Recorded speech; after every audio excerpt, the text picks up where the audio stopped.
আসসালামু আলাইকুম বন্ধুরা, আশা করছি আপনারা সকলেই ভালো আছেন আর আল্লাহর অসীম রহমতে আমরাও খুব ভালো আছি।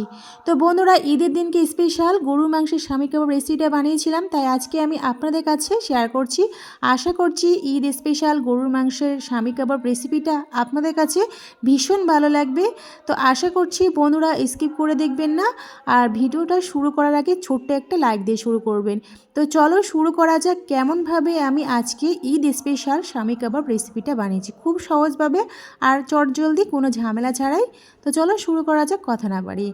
এখানে আমি 1.5 কেজি মতো গরুর মাংসের নিয়ে এসেছে, সেটাকে আমি ছোট ছোট করে পিস করে কেটে নিয়েছি আর খুব ভালোভাবে কিন্তু পরিষ্কার করে ধুয়ে নিয়েছি গরুর মাংসগুলো।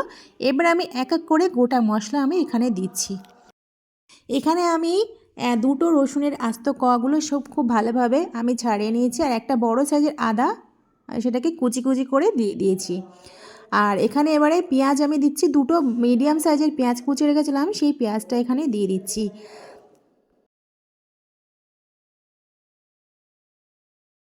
এবার আমি দেব কয়েকটা শুকনো লঙ্কা, আপনারা ঝালটা কম বেশি বাড়িয়ে কমিয়ে নেবেন। এখানে আমি 7 পিসের মতো শুকনো লঙ্কা ব্যবহার করেছি, তবে আপনারা ঝালটা কম বেশি বাড়িয়ে কমিয়ে নেবেন। এবার এখানে আমি দিয়ে দিচ্ছি কয়েকটা তেজপাতা।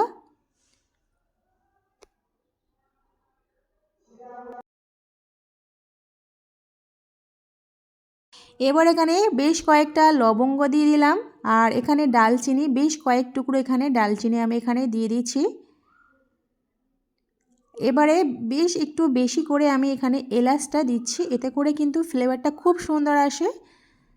আর এইভাবে যদি খুব চটজলদি কিন্তু বানিয়ে নেওয়া যায় স্বামী কাবাব রেসিপিটা, যখন খুশি মন চাইলে কিন্তু স্বামী কাবাব রেসিপিটা বানিয়ে ফেলতে পারেন।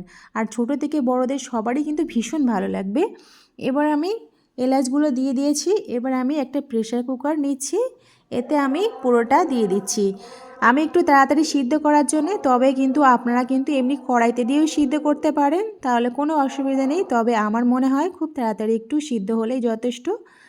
তো এখানে এবারে আমি দিয়ে দিচ্ছি এখানে গোটা গোলমরিচ আর আস্ত জিরা।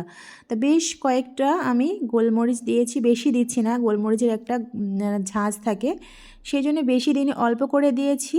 আর এখানে দিয়েছি জিরা, আমি 1.5 চামচের মতো জিরা ব্যবহার করেছি।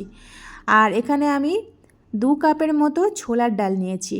1.5 কেজি আমার মাংস, আর সেখানে 2 কাপের মতো আমি ছোলার ডাল নিয়েছি। ওই যে চা খাওয়ার যে কাপ হয়, সেই কাপের আমি 2 কাপ মেপে দিয়েছি।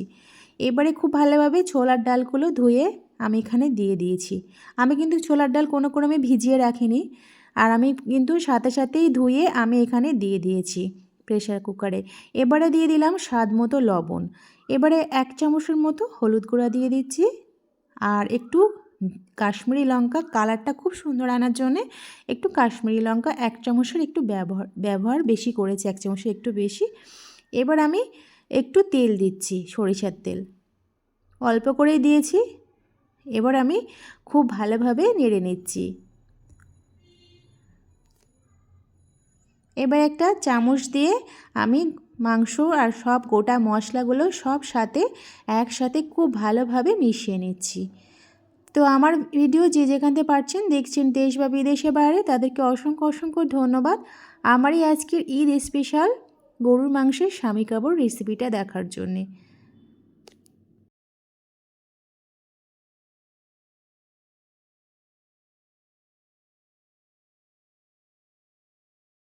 এবার আমি এখানে 1.5 কেজি মাংস, আর তো এখানে আমার প্রেসার কুকারে যেহেতু ব্যবহার করছি, সেজন্য আমি কম জল দিচ্ছি, 1 কাপের একটু কম দিয়েছি, কারণ হচ্ছে মাংস থেকে কিছুটা হলেও জল বেরোবে, সেজন্য আমি 1 কাপের একটু কম দিচ্ছি জল।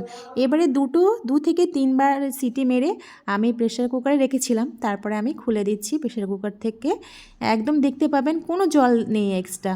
আর এইভাবে যদি পরিমাণটা যদি আপনারা জলটা মেপে দেন না, তাহলে কিন্তু খুব সুন্দর হয়, টেস্টটা খুব সুন্দর হয়। বেশি জল দিলে কিন্তু বেশি মাংসটা অতিরিক্ত সিদ্ধ হয়ে গেলে ভালো লাগে না খেতে স্বামী কাবাবটা।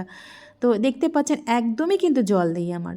এমনভাবে জলটা দিয়েছি একদম পুরোপুরি কিন্তু সেই জলেতে কিন্তু সব কিছু আমার মাংস, ছোলার ডাল সব কিছু কিন্তু খুব ভালোভাবে একদম সিদ্ধ হয়ে গেছে। এবার এটাকে একটু ঠান্ডা করে নিচ্ছি। ঠান্ডা করে নেওয়ার পরে আমি মিক্সি গ্রাইন্ডার জারাতে দিয়ে খুব ভালোভাবে একটা পেস্ট করে নিচ্ছি, কারণ গরম গরম দিলে তো আমার গ্রাইন্ডারের যে জারটা কিন্তু নষ্ট হয়ে যাবে। সেই জন্য আমি ঠান্ডা হওয়ার জন্য কিছুক্ষণ অপেক্ষা করেছিলাম। তারপরে খুব ভালোভাবে একদম দেখতে পাচ্ছেন বেটে নিয়েছি মিহি করে। এবার আমি একটা ডিম ভেঙে দিচ্ছি। ডিম ভেঙে দেওয়ার পরে খুব ভালোভাবে হাত দিয়ে মাখিয়ে নিচ্ছি। মাখিয়ে নেওয়ার পরে এবার আমি অল্প অল্প করে নিয়ে আমি গোল গোল করে শেপটা করে নিচ্ছি। তো দেখলেই বুঝতে পারবেন। তো আমার চ্যানেলে যারা নতুন, তোমাদের যদি আজকের এই ঈদ স্পেশাল এই গরুর মাংস স্বামী কাবাব রেসিপিটা যদি ভালো লেগে থাকে আর আমাকে যদি সাবস্ক্রাইব করতে চান, তাহলে অবশ্যই সাবস্ক্রাইব করে পাশে থাকার জন্য অনুরোধ রইল। এবারে হাতে করে আমি যে বললাম হাতে করে গোল গোল করে নিয়ে চ্যাপটা করে নিচ্ছি। এইভাবেই কিন্তু আমি সবগুলোই এই সেম প্রসেসে কিন্তু এইগুলো একইভাবে কিন্তু সবগুলো বানিয়ে নিয়েছি। আমি কিন্তু বেশ কিছুটা আস্তই সিদ্ধ করায় কিন্তু বেশ কিছুটা তুলে রেখেছি, সেটা আর দেখানো হয়নি। যতটুকু আমার প্রয়োজন ততটুকু আমি আমি মিক্সিং জারিতে দিয়ে আমি পেস্ট করে সেটাকে আমি ভাজা করে খাবো। আর যতটুকু আর বাদবাকিগুলো কিন্তু আমি ফ্রিজে তুলে রেখেছি আর এক সাজের জন্যে, সে আর একদিন বানিয়ে খাওয়া যাবে।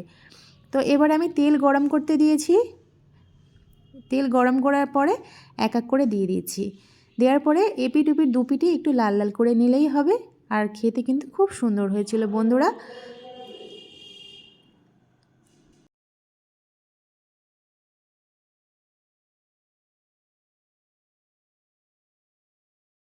তো এক পিঠ হয়ে গেছে, আর এক পিঠ আমি উল্টে দিচ্ছি।